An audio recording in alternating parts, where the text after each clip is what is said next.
అనుదిన నిత్యజీవపు మాటలు. దేవుని నామానికి మహిమ కలుగునుగాక. దేవుని వాక్యాన్ని చదువుకుందాము.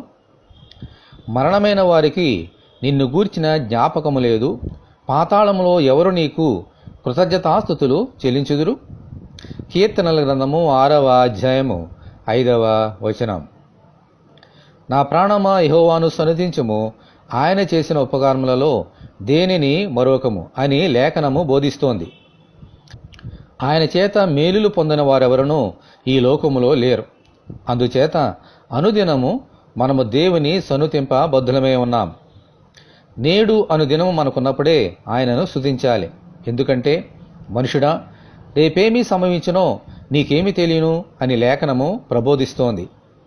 ఈ లోకమును విడిచిన తరువాత మనుషులు ఆయనను స్తుతించలేరు, ఆయన సన్నిధికి చేరుకోలేరు. పాతాళములో బాధపడిన ధనవంతుని వలె నశించిపోతారు. మనమైతే ఈ జీవితకాలమంతా ఆయన సన్నుతించినట్లుగా మనము దేవుని ప్రార్థన చేసుకుందాము.